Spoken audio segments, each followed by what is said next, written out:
திருச்சிற்றம்பலம்.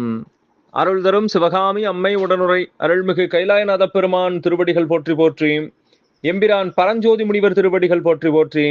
திருவிளையாடல் புராணத்தினுடைய 50வது பாடல், திருநாட்டு சிறப்பினுடைய 20வது பாடல் நம்முடைய சிந்தனைக்கு.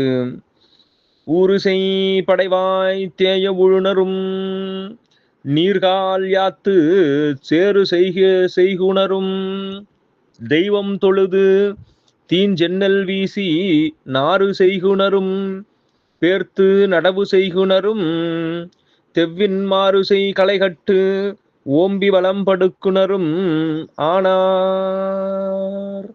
ஊருசை படைவாய் தேய உழுணரும்.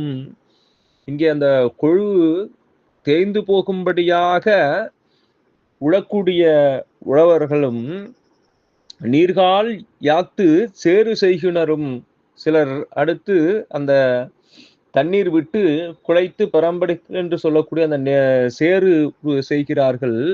தெய்வம் தொழுது தீஞ்சென்னல் வீசி நாறு செய்கினரும், மருத நிலத்திற்குரிய இந்திரனை தொழுது அங்கே நெல்லை விதைத்து தூவி விதைத்து அங்கே நாற்று தயார் செய்பவரும் பேர்த்து நடவு செய்குணரும், அவ்வாறு உருவாகிய நாற்றை எடுத்து வேறிடத்திலே வயலிலே வரிசையாக நட்டு நடவு செய்யக்கூடியவரும் தெவ்வின் மாறுசை களைகட்டு, அவ்வாறு இந்த நடப்பட்ட நாற்று வளர்ந்து வருகின்ற போது சுற்றிலும் களைகள் வராமல் அந்த களையை நீக்கி ஓம்பி வளம் படுக்குணரும், இவ்வாறு பல்வேறு விதமான பணிகளை செய்து அங்கே இயற்கையாக அங்கே வளத்தை பெருக்குகின்றார்கள். வயலிலே நடவு செய்து அந்த உழவு செயல்களை செய்து இங்கே பூமிக்கு வளத்தை சேர்க்கிறார்கள் இந்த உழவர்கள் என்று அவர்களுடைய செயல்களை எல்லாம் எடுத்து இயம்புகின்றார் பரஞ்சோதி முனிவர். திருச்சிற்றம்பலம்.